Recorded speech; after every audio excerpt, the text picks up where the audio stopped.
dia a todos. Desculpe a voz, né? Esse negócio de gripe, resfriado, dengue. Não falei para a Roseli, mas há 10 dias atrás peguei dengue, porque todo mundo está sujeito a pegar dengue, então são coisas complicadas. Mas eu lembro do seu Luiz, 90 anos, eu tenho 85 anos, então nós fazemos uma dupla, só falta a viola, né? Eu gostaria só de lembrar que falar de Jesus é uma coisa sublime, e mais do que isso, desperta em nós o verdadeiro sentimento de amor ao próximo. Lá no Evangelho ele diz assim: se 2 ou mais pessoas estiverem reunidas em meu nome, eu estarei entre elas. Nós somos mais do que 2. Ou seja, Jesus de Nazaré também está presente, está realmente nos fortalecendo, nos inspirando, nos assistindo, para que nós possamos dar continuidade a essa nossa vida, a essa nossa existência.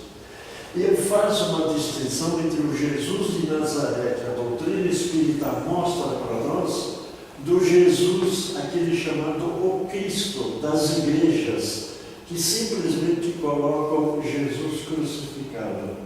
No Espiritismo nós não vemos um Jesus crucificado, nós vemos um Jesus que trouxe profundos ensinamentos, que quando são assimilados por nós, ele nos dá a oportunidade de entender o verdadeiro sentido da vida. Por isso, uma das principais funções da prece é realmente de agradecer, louvar, agradecer e pedir. E quando nós pedimos, realmente nós queremos que nós sejamos assistidos pelos bons espíritos através das lições que Jesus deixou há mais de 2000 anos atrás para nós aqui nesse planeta. Então, não se assuste com aquilo que eu vou mostrar, mas pense, é para a gente refletir realmente. Será que alguém está com a verdade para contraditar os outros? E aí eu lembro do Allan Kardec na questão 838 do Livro dos Espíritos, onde ele diz assim, questão 838 do Livro dos Espíritos: toda crença é respeitável, mesmo que notoriamente falsa. Olha só que pergunta inteligente que ele faz. Sabe que os espíritos presididos pelo Espírito da Verdade responderam? Toda crença é respeitável desde que conduza o homem na prática do bem. O que Jesus falou? Amar a Deus sobre todas as coisas e ao próximo como a nós mesmos. Nisso se resume toda a lei e os profetas. Então essa apresentação inicial é para mostrar 45 slides. Como eu tenho 45 minutos, eu só vou gastar menos de 1 minutinho para fazer algum comentário. Mas que vocês, olhando, observando, poderão entender a finalidade. Eu aqui não atrapalho vocês, né? Se eu for do outro lado, eu vou atrapalhar. Então vamos lá. Dito essas palavras iniciais, podemos então dizer o seguinte: Jesus promoveu curas, Jesus trabalhou os fluidos, Jesus trabalhou o magnetismo. Jesus de Nazaré é a apresentação da ação do magnetismo sobre os fluidos. Nós aqui em ciência falamos que fluido é tudo aquilo que corre como líquido. Fluido, porque fluido é aquilo que escorre. Então são os fluidos espirituais que Kardec, inclusive na introdução do Livro dos Espíritos, fala do fluido cósmico universal, que na questão 27 é a criação da matéria e a criação do espírito. Então Jesus, no seu tempo, produziu diversos fenômenos cuja natureza o povo desconhecia. Onde Jesus estava, que o acompanhava, porque eles estavam querendo alguma coisa de Jesus. Então, o povo desconhecia realmente esses fenômenos e acreditando tratar-se aqui de milagres. Segundo a lei divina, a lei de Deus, não existe milagre, tudo está na natureza, tudo acontece conforme a lei estabelece. Então, Deus não é beneficente com um e Ele não atende o outro. Tem gente que fala assim: ah, Deus não me ouve, Deus não me assiste, Deus me abandonou. Nada disso, muito pelo contrário. Agradeça a Deus pela oportunidade e até pela bênção da vida, que é muito importante para nós. Então, os fenômenos realizados por Jesus naquela época, milagrosos, porque esses fenômenos já aconteciam em antigas e diferentes civilizações. Quando nós pegamos um histórico do desenvolvimento da humanidade, nós percebemos que, à medida que nós avançamos em conhecimento, a própria ciência está mostrando coisas que nós não sabíamos. Imagine, por exemplo, quando o Borba Gato Bandeirante chega aqui no Brasil, pega álcool ou cachaça, coloca numa vasilha e põe fogo. O que os índios pensavam? Esse homem é mágico. Ele faz o fogo pegar na água. Então, quando nós desconhecemos, nós temos dificuldade de compreender. E isso nos ajuda realmente a entender por que a doutrina espírita vem no século XIX para fazer uma série de apresentações para nos despertar para uma realidade que nós ainda não acreditamos e que ainda, pelo contrário, acabamos desconfiando. Então, eu quero apresentar aqui dois Jesus que eu já falei no início. O Jesus histórico é aquele que aparece naquele cantinho ali, ó. Mas será que aquele é o Jesus histórico? Não havia Zap, não havia Facebook, não havia Instagram. Então não havia foto que a gente pode dizer, Jesus é essa configuração fisiológica. Nada disso. Mas isso interessa para nós? Claro que não, porque a partir do momento em que nós começamos a assimilar os seus ensinamentos, nós estamos avançando no quê? No conhecimento, no aprendizado. Então aparece do outro lado Cristo da fé. O que o Kardec fala pelo Espírito da Verdade? Fé raciocinada é aquela que pode encarar a razão face a face em todas as épocas da humanidade. Agora, que são lições espirituais que eu já falei, toda crença é respeitada, tem que se respeitar aqui. Os nossos irmãos protestantes, os nossos irmãos católicos, os nossos irmãos umbandistas, eles merecem todo o nosso respeito. São os nossos irmãos espirituais que têm as suas crenças, e como têm as suas crenças, e como tal deve ser respeitado para confirmar realmente que amar a Deus é amar ao próximo, mesmo que o próximo não pense como nós. Isso tem nome, chama-se alteridade. É aceitar o outro como o outro é, não como nós queremos que ele seja. Por isso, ninguém transforma ninguém. A mocinha que namora um rapaz e o rapaz tem determinados vícios, a mocinha fala para a mãe, fala para o pai, não, eu vou mudar ele depois do casamento. Não muda. Ninguém muda por ação externa. A mudança vem de dentro. Nós modificamos a nós mesmos. Então, fica aí para fazer a distinção. É claro que, se você olhar as várias figuras, e como eu disse, não havia tecnologia naquela época, eu posso deduzir que os Jesuses que estão aí, mais ou menos é isso. As pessoas faziam realmente as suas ideias, as pinturas eram feitas, quadros eram pintados, mas segundo a visão do seu autor. Como somos personalidades individuais, não existem dois espíritos iguais, o que acontece? Nós realmente devemos admitir que cada criatura é única. Deus não criou, não nos criou numa plataforma, tá certo, de produção seriada. Deus criou individualmente cada um de nós para a felicidade. A Caminho da Luz é um livro que Emmanuel escreveu através do Chico Xavier e fala da história da civilização vista pelos espíritos. Porque nós temos a nossa história acadêmica que é vista pelas pesquisas humanas, arqueologia, sociologia e vai por aí fora. Então, quando eu começo a olhar isso aqui, eu vou me lembrar dos exilados de Capela, que o Emmanuel fala, a respeito daquela civilização que era adiantada naquele mundo de Capela, mas não havia acompanhado realmente o processo moral da época. E eles foram banidos de lá e vieram reencarnar no norte da África, no Antigo Egito, 18 séculos antes de Jesus de Nazaré encarnar aqui no planeta. Aí você fica pensando, mas era então uma civilização adiantada? Não foi Jesus que disse há várias moradas na casa do Pai. Nós conhecemos esse mundo aqui, mas será que é só isso? Conhecemos todos os estados da matéria para afirmar que em Júpiter e Marte, Vênus ou Mercúrio não tenha seres humanos com a nossa configuração?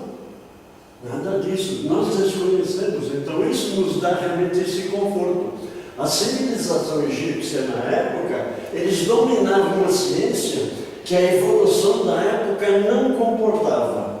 Se você analisar a periferia do entorno do Egito, seja em Roma, seja na Grécia, seja no Oriente, eles não tinham ainda todo o conhecimento que os egípcios já tinham, principalmente os sacerdotes, que na verdade, sabe o que eles eram? Médiuns, sensitivos segundo a parapsicologia, e consequentemente eles manipulavam o quê? Os fluidos. Eles utilizavam o magnetismo. Não o magnetismo científico que é produzido por ímã, mas o magnetismo, aquela qualidade, aquela faculdade individual de cada ser humano de ser agradável ou de ser desagradável para os outros. Às vezes nós encontramos pessoas na rua e pensamos, nossa, não fui com a cara daquele cidadão. Isso é normal? É que é normal. Mas também existe o lado contrário. Às vezes você está vendo a pessoa, vendo, entre aspas, pela primeira vez, nossa, que pessoa simpática, como ela é agradável, como ela tem uma conversa realmente que é instrutiva e que a gente aprende com ela. Ela tem uma conduta e um comportamento, entre aspas, que causa inveja, porque nós devemos evitar o melhor e abandonar o pior. Então, tudo isso serve para nos mostrar realmente que eles conheciam, e olha o que eles conheciam, ó, eram conhecedores da existência do corpo espiritual, ciências psíquicas da mente, comunicação dos mortos, pluralidade da existência e dos mundos. Nossa, que coisa fantástica! Naquela época já sabiam disso. E nós ficamos admirados acreditando que o que acontece de anormal é milagre. Então não existe anormalidade na lei divina e não existe milagre. E Jesus, vou falar lá no fim, mas já não decido. Jesus não fez nenhum milagre. Continuando, desculpe, deixa eu voltar aqui. Aqui não sei se dá para perceber que os sacerdotes eram procurados pelo povo porque eles, os sacerdotes, aplicavam a imposição das mãos. Então, a imposição das mãos é uma transferência fluídica do nosso magnetismo humano. O histórico do magnetismo. É claro que, vendo esses fenômenos, os homens de saber, os homens de ciência, os acadêmicos falam assim, o fenômeno existe, está acontecendo, o que nós temos que fazer agora? Então, se pensamos nesse aspecto, vamos ver que os fenômenos tidos como sobrenaturais ou milagrosos despertaram a curiosidade e o interesse de pesquisadores estudiosos para explicarem cientificamente esses fenômenos. Uma coisa é ciência, outra coisa é sobrenatural ou então milagroso. São duas coisas completamente opostas. Mas uma pode consolidar a outra. E aí nós vamos encontrar Franz Anton Mesmer, que era um médico austríaco que curava pelo magnetismo com uma aparelhagem que ele utilizava, mas que funcionava. Só que ele desconhecia que os fenômenos que ele estava provocando era muito mais humano do que magnético, como a verdadeira ciência encara. E, consequentemente, seguindo o Mesmer, houve outros pesquisadores. Por exemplo, em 1785, século XVIII, olha, Deleuze e Marquês depois seguiram. Essas pessoas avançaram nas pesquisas do Mesmer. E o Mesmer era reconhecido pela Academia de Medicina, mas depois a Academia percebeu que havia um engano, que não havia magnetismo de ímã natural. Porque quem sabe o que é o ímã? O ímã é uma peça que tem dois polos, é bipolar. Ele é norte, é sul, é positivo, é negativo. E se você corta um ímã no meio, você faz dois ímãs, não é que você separa os polos do ímã. Em Paris, o magnetismo atraiu a atenção de quem? Do professor Rivail. O professor Rivaio realmente tinha um amigo Carlotti, tinha um amigo Patier, e que falava para ele: olha, é fantástico realmente a ação do magnetismo. Isso despertou interesse em Rivaio. Por quê? Porque ele era pedagogo, não era cientista, embora ensinasse ciência, porque falava de física, falava de astronomia, falava de química. Então, tudo isso aí mostrava realmente o interesse pelo magnetismo. Então, Rivaio integrava um grupo de pesquisadores, formado pelo Barão de Poté, que era dirigente da Sociedade Besmeriana. Era uma organização que estava voltada realmente para as pesquisas do magnetismo. Agora, como aparece o magnetismo nos fluidos e nas obras básicas? Quando falamos obras básicas, falamos das obras de Kardec. Os seus seguidores, os seus sucessores, desenvolveram e ampliaram essas informações sempre sob a ótica da doutrina espírita. Aí ele coloca na Gênese, o Kardec: os séculos de ignorância foram fecundos em milagres, porque tudo aquilo cuja causa era desconhecida passava por sobrenatural. Ou seja, não entendia, é sobrenatural. Não entendia, é mágico, é maravilhoso. Não, tudo tem explicação. E a consequência vai para o chamado fluido. O fluido cósmico universal é citado por Allan Kardec no Livro dos Espíritos, na introdução do estudo da doutrina espírita. E lá no item sensibilização, é uma série de itens falando inclusive do mundo espiritual e do mundo físico. E, consequentemente, ele vai abordar o fluido vital, porque o fluido vital é um elemento da própria natureza que é criado por Deus e que facilita a vivência, a vida física de vegetais, de animais e do próprio homem. Veja a diferença, a amplitude que isso tem realmente para mostrar as transformações que o chamado fluido universal, que hoje a ciência, até então, alguns anos atrás, alguns séculos melhor dizendo, admitia realmente como chamado: o espaço é preenchido pelo éter, o espaço não é vazio, tudo está preenchido por alguma coisa. E hoje se fala até em buraco negro, que é uma coisa na física muito mais adiantada. Então, os espíritos atuam sobre os fluidos espirituais, empregando o quê? O pensamento e a vontade. Essa é uma força poderosa do ser humano que ele não é capaz de imaginar. Mas todos nós realmente pensamos e todos nós temos a nossa vontade. Pelo pensamento, eles, os espíritos, manipulam aqueles fluidos, tal ou qual direção, os aglomeram, combinam, dispersam. Quem vai no capítulo 14 estudar os fluidos lá na Gênese, vai entender que é pelo pensamento e pela vontade que eles manipulam. Da mesma forma que para fluidificar uma água em qualquer lugar, não é somente no centro espírita. Se você colocar um copo de água, deixa eu aproveitar e olhar a garganta.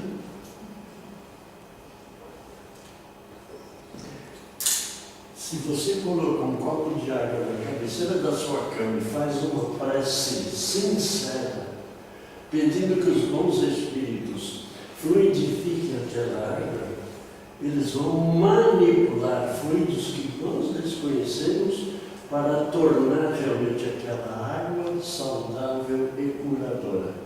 Tem gente que tem tanta fé que isso realmente acontece, que depois ela fica pensando: mas o que será que os espíritos colocaram na água que realmente promoveu uma melhora? Eu estou me sentindo bem. Isso faz parte, inclusive, da nossa própria fé, da nossa própria crença. Gênesis capítulo 14, fluidos.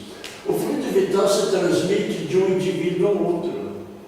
Claro que passa.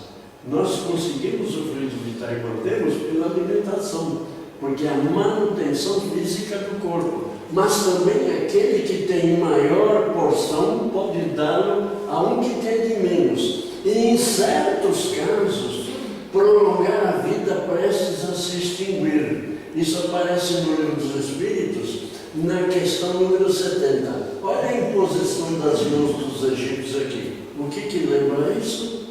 O passe na casa espírita. Então veja, aqui na verdade é uma transfusão de fluidos para fortalecer um corpo que provavelmente esteja enfraquecido, ou seja, adoentado, mas que se beneficia pela ação da imposição das mãos, ou seja, a ação magnética. Ainda na Gênesis, no capítulo 14, Kardec diz assim: o pensamento do encarnado atua sobre os fluidos espirituais, como o pensamento dos encarnados atua o pensamento dos desencarnados, e se transmite de espírito a espírito pelas mesmas vias. Ou seja, é pelo pensamento que nós nos comunicamos. Aí aparece realmente uma transmissão de pensamento. Pensamento para pensamento. Então, a vontade é igualmente atributo do espírito encarnado. Daí o poder do quê? De quem? Do magnetizador. É pela vontade. Quando a gente diz assim, a pessoa tem força de vontade, ela realmente acredita que pode e que é capaz. E se nós, em tudo que nós fizermos, nós colocarmos realmente a vontade como uma verdadeira expressão de algo que vai acontecer, acaba acontecendo. Agora, se não acontecer, não se decepcione, porque existem provavelmente outros fatores envolvidos que vai dificultar realmente essa compreensão e esse entendimento. Então, assim se explica a faculdade de cura do contato, cura pelo contato e pela imposição das mãos, faculdade que algumas pessoas possuem em um grau mais ou menos elevado. Livro dos Médiuns. Realmente, esse fenômeno do trabalho dos fluidos está explicado como acontecimento fenomênico, que ele originou, inclusive, através das mesas girantes lá em Paris.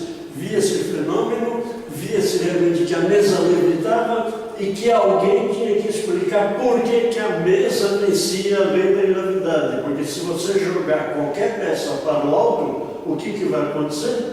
A força da gravidade vai atrair. Então isso mostra para nós, inclusive, que realmente que essas pessoas podem possuir certas qualidades que ela vai acabar descobrindo até pela experiência e muitas vezes até pela pesquisa ou pelo estudo. Então aqui aparece realmente, olha, a vontade que está sediada no cérebro, Livro dos Médiuns. E na Bíblia? Se nós olharmos as ações magnéticas na Bíblia, é bom separar Antigo Testamento e Novo. O Antigo é uma mistura meio complicada ali, mas no Novo Testamento, no Evangelho, a coisa já está direcionada para um espírito que já está encarnado e numa fase adiantada, que lhe permita compreender por que no tempo dos hebreus aquilo era necessário. Então Moisés colocou normas que na verdade foram orientados por espíritos para poder estabelecer regras de conduta para quem? Para aquelas pessoas, até questões até de higiene. Então veja, no Novo Testamento, olha só essa passagem, quando Jesus desceu do monte, um leproso que hoje chamamos de Ranceliano o adorava dizendo: Senhor, se quiseres, pode tornar-me limpo, ou seja, curar a minha lepra. E Jesus, estendendo a mão, tocou. Jesus precisava tocar, porque senão a pessoa não acreditava, mas Jesus não precisava nem tocar, só pelo pensamento Jesus faria esse processo. Então Jesus estendendo a mão, dizendo: quero ficar limpo. E imediatamente ele ficou limpo de sua lepra. Olha, veja que coisa fantástica, é a cura do cego de nascença. Jesus precisava fazer lama, vamos dizer assim, com a saliva, para passar no olho do cego de nascença para curar? Não precisava. Jesus sempre falou assim: eu quero, força de vontade, você volta a enxergar, pois era cego de nascença. Então são coisas que a gente precisa parar, inclusive até para pensar e refletir. Tendo Jesus passado de novo no barco para o outro lado, chegou um dos chefes da sinagoga. A sinagoga era o templo religioso dos judeus, chamado Jairo. E logo que viu Jesus, lançou-se aos pés. E lhe rogava, dizendo: minha filhinha está nas últimas, rogo-te que venhas e que impõe as mãos para que sare e viva. Olha só, aquele religioso judeu acreditava em Jesus de Nazaré, que era combatido pelos próprios religiosos judeus, saduceus, fariseus e tantos outros que aparecem.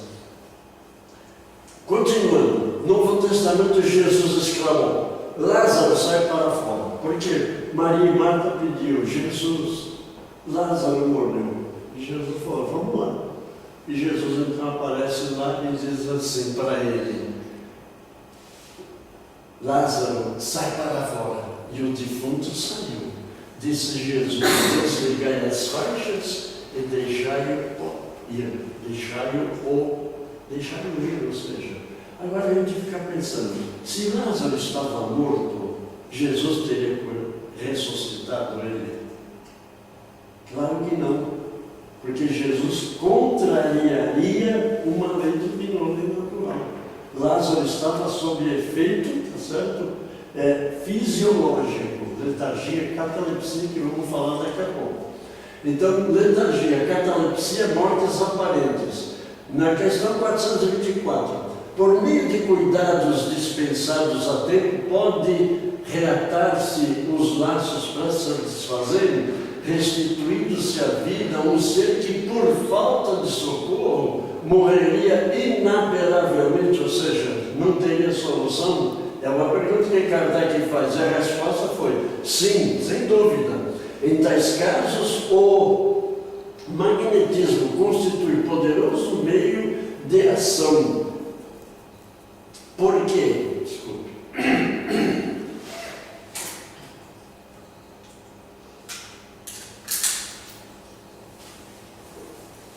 Porque restitui ao corpo o fluido vital que lhe falta e que é insuficiente para manter o funcionamento dos órgãos, ou seja, o corpo está em perfeitas condições. Então, o Kardec fez esse comentário. A letargia é sempre natural. A catalepsia, em certas ocasiões, é espontânea, mas pode ser provocada e desfeita artificialmente pela ação magnética. Isso o Kardec comentando.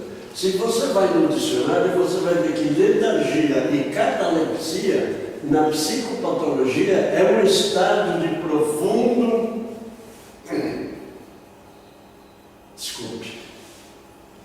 de profunda e prolongada inconsciência. É o chamado sono profundo. E a catalepsia, o paciente conserva seus membros em uma posição que lhe fora dada por terceiros. Então alguém chega lá na pessoa, dobra a perna, coloca a perna para lá e a perna fica naquela posição. Mais um minutinho só, por favor, deixa aqui o nariz começa a incomodar. Isso é ruim, né? Se estiver sendo transmitido pela internet, aí me complica. Por isso idoso é complicado, mas final de vida, né? Bom, então, continuando. No Novo Testamento, Pedro, discípulo de Jesus, recebeu uma pessoa para poder curá-la. Não tenho prata nem ouro, mas o que tenho, isto te dou em nome de Jesus Cristo, o Nazareno. Levanta-te e anda. Existem algumas curas, inclusive do lunático, que é citado no Evangelho. Então, o Saulo, que era o judeu, pertencia ao Sinédrio, era um doutor da lei.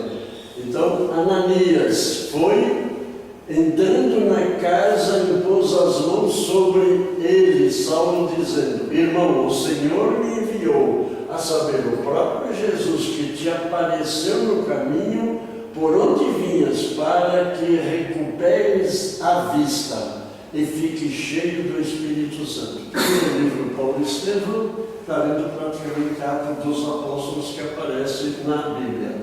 Portanto, a arte de curar através da influência magnética era a prática normal desde os tempos antigos, sobretudo no tempo de Jesus, quando os seus seguidores exercitavam a técnica da cura fluídica através das mãos, ou seja, a imposição das mãos. Magnetismo e espiritismo. O magnetismo preparou o caminho do espiritismo. Vou até mudar de lado aqui, porque essa letra em vermelha é meio complicada. Não atrapalha ninguém, nem você, né, Roseli? Não, né? Então, o magnetismo preparou o caminho do espiritismo. Se tivermos que ficar fora da ciência do magnetismo, nosso quadro ficará incompleto. Isso é Kardec afirmando na Revista Espírita. A ele nos referiremos, a ele quem? Ao magnetismo nos referiremos, pois acessoriamente, mas suficientemente para mostrar as relações íntimas das duas ciências. E Kardec aqui já está chamando magnetismo e espiritismo de ciência, que na verdade não passam de uma, ou seja, explicados cientificamente.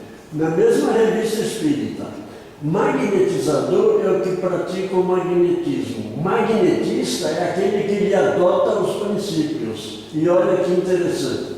Pode-se, pois, ser magnetista sem ser magnetizador. Mas não se pode ser magnetizador sem ser magnetista. Ou seja, são coisas que se complementam realmente para poder facilitar a compreensão do magnetismo humano. Repito, humano, não o magnético através do ímã, campo magnético. Portanto, o magnetismo preparou o caminho do espiritismo. Por que ele foi participar da sociedade mesmeriana para estudar magnetismo? Porque realmente, quando ele vê o fenômeno das mesas girantes, fala assim, existe uma nova lei que precisa ser pesquisada e analisada. Então, dos fenômenos magnéticos, do sonambulismo e do êxtase, as manifestações espíritas, sua conexão é tal que, por assim dizer, é impossível falar de um sem falar do outro. Se eu falo de espiritismo, estou falando de magnetismo. Se falo de magnetismo, estou falando de espiritismo. Portanto, o magnetismo praticado, observado, estudado sob diversos nomes. Veja quantos nomes tem a questão da imposição das mãos. Magnetoterapia, fluidoterapia, que também é conhecido na casa espírita como passe, bioenergia, imposição das mãos, tratamento magnético, transfusão de energia. Tudo isso não passa do quê? O chamado o passe aplicado na casa espírita. Então fica bem claro para nós. Para que ocorra a transmissão magnética, não há necessidade de toque no paciente. Simplesmente imposição de mãos. A transmissão se dá de perispírito a perispírito, não encostar as mãos em quem recebe o magnetismo curador, porque poderá criar situações embaraçosas que devem ser evitadas. É a analogia que existe realmente entre o passe. Aplicar um passe não é preciso tocar no paciente, como está mostrando realmente aqui. E a ação magnética, isso já é coisa de antigamente, no tempo que o espiritismo entra aqui no Brasil.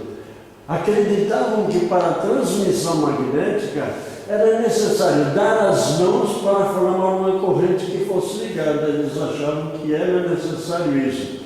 Então criaram certas crendices que o estudo da transmissão fluídica desfez como alternância dos sexos, um homem e uma mulher, livrar-se de objetos metálicos, tirar anel, tirar correntinha, tirar relógio, para não quebrar a corrente. Gente, o ser humano é pródigo em criar coisas, vamos dizer assim, absurdas. Não precisa nada disso. Eu posso aplicar o passe com relógio, sem relógio, com óculos, sem óculos, com anel, sem anel, não tem problema nenhum. A força magnética está aqui, é na nossa vontade e no nosso pensamento. Então, passe magnetismo dentro da ciência. Eu trouxe inclusive esse pedaço aqui, porque ele é feito por um físico lá da Unicamp, é o Alexandre Fontes da Fonseca. Ele é físico, mestre e doutor na Unicamp. Ele participa da USP Regional de Campinas. E numa entrevista publicada no Correio Fraterno, ele respondeu esta pergunta que aparece. É correto falarmos magnetismo e passe magnético na doutrina espírita? Olha que interessante. É correto? O que ele respondeu? Passados mais de 160 anos, eu diria que agora são 167 anos, por isso ele falou mais de 160 anos, de doutrina espírita. Podemos dizer que não é atual usarmos a palavra magnetismo para expressar fenômenos espíritas como passe, a cura, a ação da prece, a distância ou a simples transmissão, transfusão ou troca de fluidos entre pessoas. Olha quanta colocação ele faz, um homem de ciência, um físico que está falando, embora aceite os princípios da doutrina espírita. Ele continua, o magnetismo animal é um fenômeno de interação entre as pessoas através de passes e imposição de mãos, cujos mecanismos hoje só o Espiritismo explica, baseando-se na existência e nas propriedades do fluido universal, aquele que Kardec cita na questão 27 do Livro dos Espíritos. Então, magnetismo animal não é um fenômeno magnético como a ciência entende hoje, mas é um fenômeno de natureza psíquica, porque depende do pensamento, depende da vontade. Por essa razão, o espírito Equineman se manifesta na Revista Espírita, junho de 1867, afirmando que o magnetismo é uma variedade do espiritismo, na qual espíritos encarnados agem sobre outros espíritos encarnados.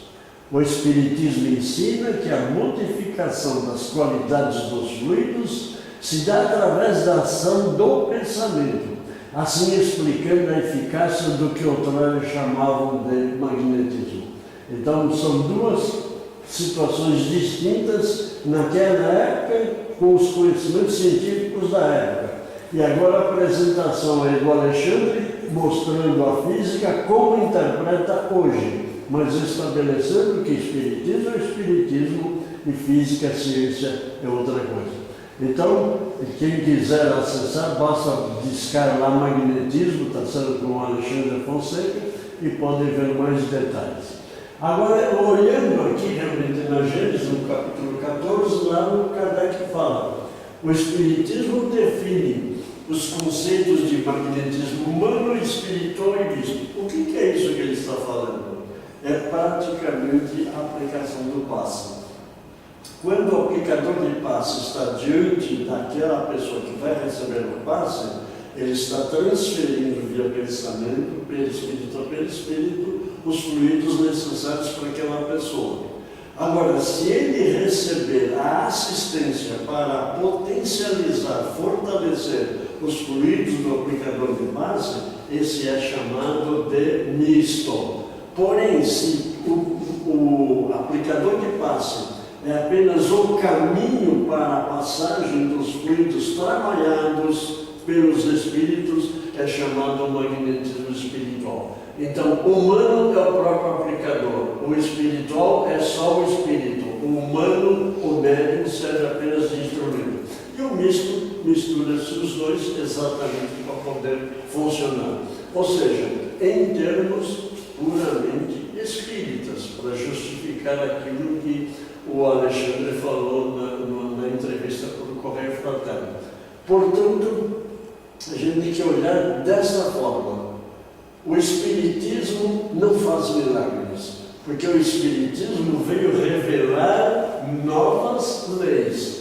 Explica o fenômeno que são consequências dessa lei. E, finalmente, ele define como a existência dos espíritos e a intervenção dos espíritos no mundo corporal, que é a questão 459 do Livro dos Espíritos. Os espíritos influem sobre as nossas ações, os nossos pensamentos, muito mais do que nós imaginamos, né? Então, função da casa espírita: acolher, consolar e esclarecer. Cabe ao centro espírita acolher, consolar esclarecer, promovendo ou criando, se ainda não tem, grupos de estudos para ampliar conhecimentos e divulgação dos fundamentos espíritas. Não basta ler a doutrina espírita, é necessário, para poder compreendê-la, estudar a doutrina espírita. Olha, 45 minutos, vou cumprir, Roseli. Conclusão, para definir tudo que nós falamos, né? Jesus não fez nenhum milagre. Então Jesus não é milagroso, como muita gente afirma e muitos acreditam. A sua evolução, a evolução de Jesus e os seus conhecimentos permitiram-lhe manipular com critério e sabedoria os fluidos para realizar muitas curas que na época eram vistos como milagrosos. Repito na conclusão, Jesus não fez nenhum milagre. Aqui aparecem as obras da doutrina espírita, todas aquelas que Kardec elaborou, no espaço que vai de 1856, o pré-lançamento do Livro dos Espíritos, 1857, lançamento do Livro dos Espíritos, e finalmente a Gênese em 1868. Ou seja, nesses 11, 12 anos, Kardec, através do auxílio do Espírito da Verdade, elaborou essa doutrina maravilhosa que nós, seres humanos espíritas convictos, ficamos admirados a capacidade intelectual organizativa de tal forma que traz para nós um edifício doutrinário e nós ficamos pensando, mas como ele conseguiu fazer isso em 11 anos, quando tem gente que fica 40, 30, 40, 50 anos estudando a doutrina e não conseguiu abarcar todos os livros escritos por ele. Aí um amigo meu fala assim, ele tem 6 filhos, é porque Kardec não tinha filho, ele tinha tempo. Interessante, né? Ele foi um espírito missionário, ele foi escolhido para isso, né?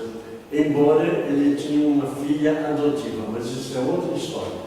Meu nome está aqui, está certo que sou conhecido aqui em Guarulhos como Nilo, participo do programa Momento Espírita, Rádio Colombo de Guarulhos, todo domingo às 12 horas. Portanto, olha, 10 horas, aqui 2 horas começa o Momento Espírita.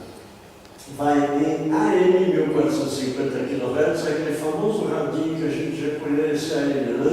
Ou agora com a AM FM expandida, é a EFM 85,5. É o programa da Luz e União das Sociedades Espíritas do Estado de São Paulo. Esse programa foi fundado no mês de 5 de março de 1972, consequentemente 52 anos ininterruptos realmente no ar. Eu faço parte da equipe, não sou dirigente. Os dirigentes da equipe, os que realmente fazem todo o trabalho de produção, de edição, é feito pela Suzete e pela Amorim, que é da USE estadual. Finalmente, eu acredito que eu já disse tudo aqui. Pergunta? Não dá tempo de pergunta. Pessoal, agradeço muito vocês pela atenção, pela paciência e vamos que vamos, porque a vida continua, conforme disse André Luiz no seu 16º livro. E a vida continua. Muito obrigado.